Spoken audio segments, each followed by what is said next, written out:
यह वीडियो दृष्टिबाधित दिव्यांग समिति द्वारा आयोजित कराई जा रही भाषण प्रतियोगिता के लिए रिकॉर्ड किया जा रहा है। इस प्रतियोगिता में विजेताओं की घोषणा आप लोगों के लाइक एवं व्यूज के आधार पर की जाएगी। इसीलिए आप सभी से अनुरोध है कि सर्वश्रेष्ठ प्रस्तुति देने वाले प्रतिभागियों को विजेता घोषित करें। धन्यवाद। हेलो फ्रेंड्स, मैं निशा दृष्टिबाधित दिव्यांग समिति की तरफ से आप लोगों से कुछ जानना चाहती हूँ और कुछ आप लोगों को बताना चाहती हूँ। क्या आपको कभी ऐसा लगा है कि आप स्टूडेंट लाइफ में टॉपर नहीं, या आपके पास बंगला, गाड़ी, पैसा, नौकरी या सक्सेस नहीं और कोई एक भी चीज आपकी लाइफ में ना होने से आपने कभी दुख, दर्द, परेशानी, टेंशन, डिप्रेशन, एंजाइटी को महसूस किया है?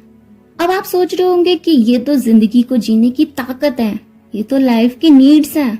लेकिन नहीं, मैं आपको बता दूं, इनसे भी बड़ी पावर्स हमारे पास है जिन्हें हम भागदौड़ भरी जिंदगी में कभी देखते ही नहीं है।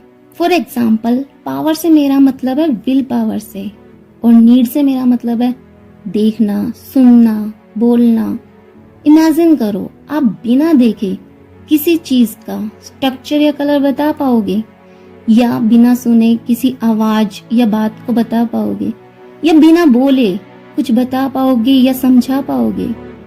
कितना मुश्किल लगता है ना। मैं आपको एक ऐसी social worker, teacher, writer, politician के बारे में बताने वाली हूँ जिसके बारे में जानकर आपको ये जरूर पता चल जाएगा, अगर लाइफ में कितनी भी परेशानियां क्यों ना आ जाए, लेकिन अगर आपके अंदर आशा है और आप पूरी लगन के साथ मेहनत करते हैं तो आपको लक्ष्य भी मिलेगा और सफलता भी हमेशा आपके कदम चूमती रहेगी। इनका नाम हेलन केलर है। ये अमेरिका के अलाबामा प्रदेश के टस्कम्बिया कस्बे में 27 जून 1880 को पैदा हुई थी। हेलन केलर बहुत ही प्यारी बच्ची थी। जब ये सिर्फ 17 महीने की थी तब इनको फीवर हुआ। फीवर तो 4-5 दिन में ठीक हो गया, लेकिन उसी समय इनको दिखना और सुनना बंद हो गया, जिसके कारण ये कई सालों तक बोल भी नहीं पाई थी। फिर इनके पापा आर्थर एच केलर और इनकी मम्मी ने इनको अलग अलग डॉक्टर्स के पास ले जाकर दिखाया, लेकिन उन्हें कोई अच्छा रिजल्ट नहीं मिला। हेलन के मम्मी पापा कई दिन तक बड़े परेशान रहे, क्योंकि हेलन अब बड़ी होने लगी थी। वो और बच्चों की तरह एक्टिविटी तो करती थी, लेकिन और बच्चों के साथ खेल कूद नहीं पाती थी। फिर उनकी मम्मी ने रिसर्च और कांटेक्ट करने शुरू किए, कभी डॉक्टर्स के साथ और कभी ऐसे ही बच्चों के फाउंडेशंस और इंस्टीट्यूट्स में। तब उनकी मुलाकात एक डॉक्टर माइकल एलेग्नेस से हुई और उन्होंने एमी सुलिवन को उनके पास भेजा। एमी काफी समय तक दृष्टिहीन थी। इनका ऑपरेशन भी माइकल ने ही करके इनकी आंखों को ठीक किया था। जब ये हेलन के घर पर पहुंची, उस समय हेलन बहुत ही जिद्दी और गुस्से वाली थी, लेकिन एनी उन्हें बड़े प्यार से ट्रीट करती थी। एनी हेलन केलर के मम्मी पापा को हमेशा यही समझाती रही कि आप इसे सिंपैथी दिखाने की बजाय इसको अपने काम खुद करने के लिए मोटिवेट करें। फिर एनी ने उनके मम्मी पापा को कहा कि मैं आप लोगों से इसे दूर थोड़ा अलग रखना चाहती हूँ, और वो उसे एक बगीचे के बीच में बने एक घर में ले गई। हेलन के मम्मी पापा ने भी इसी में उसकी भलाई समझ के हेलन को एनी के साथ भेज दिया।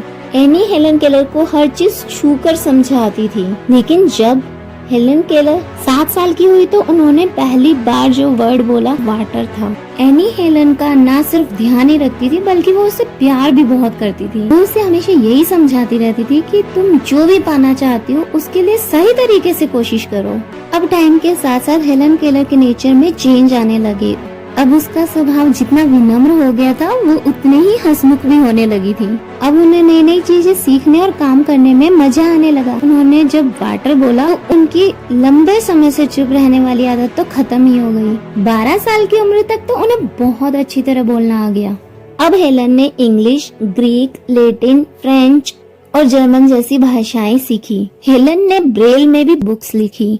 उन्होंने तो बहुत सारी वर्ल्ड फेमस बुक्स को भी ब्रेल में प्रिंट करवाया, और उनकी the story of my life famous book है। इन सब से हेलन ने ये तो प्रूव कर दिया कि अगर इंसान के मन में जज्बा और हिम्मत दोनों साथ में चले तो इंसान किसी भी इम्पॉसिबल काम को पॉसिबल कर सकता है। हेलन 88 सालों तक दुनिया भर में घूमी और अपने जिससे बहुत सारे लोगों का सहारा भी बनी।